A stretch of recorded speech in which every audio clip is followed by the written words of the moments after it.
What's happening, fam? L.A.R. movement still moving. Book is entitled Lessons from a Non-Custodial Father on Amazon, Kindle, and Create Space. A link will be in the description box below as usual. Go get it. PayPal link there also. They asked me to put it up, so I put it up. Thank you, everybody, for supporting. But this video is entitled Take Your Time to Do It Right. We live in a fast food culture, right? That rush. We all only have 24 hours in a day, no matter how poor or how rich. And it's how you utilize your time that a lot of the times gives you either better standing or worse standing in the world. As far as in a level of success, probably, or it plays a part.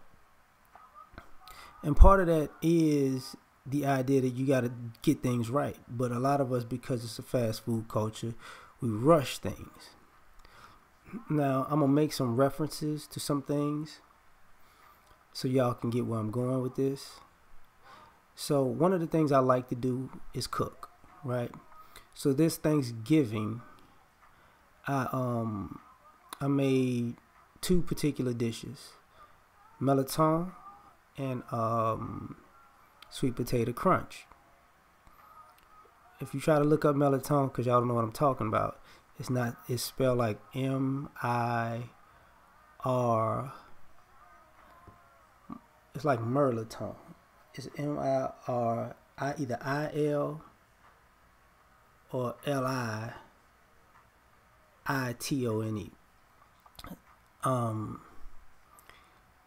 But it's a squash. I make it as a squash casserole. Sweet potato crunch is like sweet potato pie, but the crust is on the top. Basically, to a degree. I make my own little whatever, but the thing about it is, when you boil in the sweet potatoes and you boil in the chayote squash. Chayote squash is real hard, so you got to boil it a while to make it soft. And when you boil potatoes, you know, if you rush it, they're going to be hot and you're going to spend time peeling them. But if you take your time and you let them boil a little extra, you could just put a little slit down the middle and just, and it just comes off with ease. And same thing with the melatonin. If you rush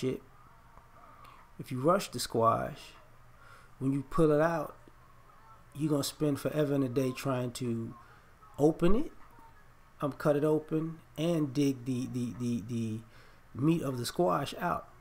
But if you take extra time and let it boil extra and get softer and softer, it's easier work. So to get it right, if you're rushing, here's the thing. You're going to have to take your time because it helps you on the back end to take your time to get it right. Then it does, and it hurts you on the front end if you rush it. So you want to get it done earlier. So you wind up taking more time anyways when you rush. And I translate that to when people have relations. Older people tell younger people this all the time. Take your time.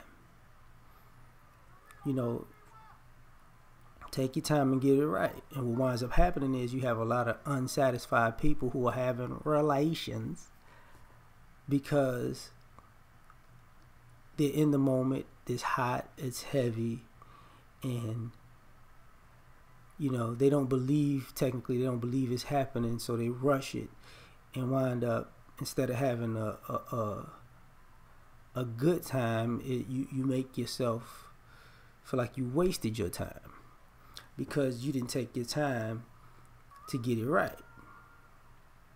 And when you don't take your time to get it right, it ultimately sabotages the experience. And this is the same thing with people.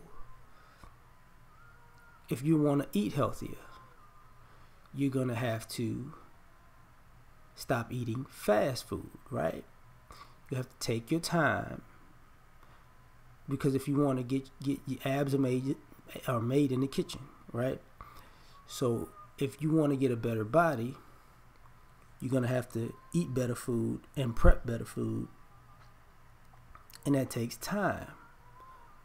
Time you feel like you don't have, but if you actually make time, you realize the time that you make saves you time on the back end. It's the same thing as, I'm going to get into that later too. Same thing as investing. Everything is an investment of time that doesn't pay out on the front end. It pays out on the back end. That's part of a business mindset, an entrepreneurial mindset where, sometimes you got to spend money to make money, right? And this is part of the process. It's not just in a business context. It's in a context of life and life experience. So that goes to the same thing with, because if you keep eating the fast food, what's going to happen? You're going to get worse and worse and worse, and because you're rushing, right? Because you don't think about it. When you're preparing food, you're actually using energy to make the food, right? You're actually, moving. You're actually active. When you're getting fast food or restaurant food is better than fast food. But when you're getting fast food or restaurant food, you're just sitting and waiting, eating and rushing. You're not actually you're not really using any energy. So not only are you consuming, you're consuming heavily without spending any energy. So it makes it worse. Now the same thing goes when you talk about working out. There are a lot of people who work out and you take shortcuts. You want to get this certain body, but what you're doing is you're not doing full reps. You're taking, so you're on the bench. Now, ironically, I'm gonna tell you, here's a secret. If you want a certain amount of chest, right? I can't even do the bench anymore because of my shoulder. But there are people who go up, down, right? There are people who keep it tight right here because at a certain point, your arm's gonna lock out. So if you get weight to like right here, this is just natural. So what they do is they'll get it to right there and then go back down. So it gets the pump in their chest. But there are people who cheat that and they just do this. They're not doing a damn thing. Okay, because they're bouncing it off their chest 9 times out of 10, so they're not even lifting. They're just bouncing, and it looks like they're lifting weights when they're not. So they're not taking their time to do it right. This is why they tell you to control the weight, because if you take your time and control the weight, you're actually getting stronger, and you'll see the definition, and you'll see the improvement in your body over time if you take your time and do it right. Because this part is constant tension. That's what it's called, constant tension, where you don't give your body the time to rest. So that is actually a process if you do it right. Now that's the same thing I was about to talk about investing. Like, if you take your time, you can invest long term and you can invest short term. And investing short term is for profits and turnovers. I made $100. I made $500. I made $1,000 today. Right? That's it. That's all I did. I was in, out today. Bam. And then you have people who, I invested this amount of money and I expect this, I did the research and this company is going to grow over the years and my investment is going to gain me 2 or 5% increase every year, and then you might hit some stretches where it booms. Business is booming, right? But that's part of the process because you have to take your time to do it right. You have to, you can't rush it, right? Because there's still principles at play. There's still a process at play. Even when you want to do something, and when you set goals, you have to take your time to do it right. You have to, if you want something done, Is it better to get it done, or is it better to do it right? You know, that's the difference. That's the thing with time constraints. Sometimes you can be excellent and finish something and it be excellent, but it's not done the way you particularly wanted it to be done. It could be done good, it could be done excellent, but it wasn't done fully right, and that is gonna eat at you. So when you do something in life, you got to realize if it's a short-term goal or a long-term goal.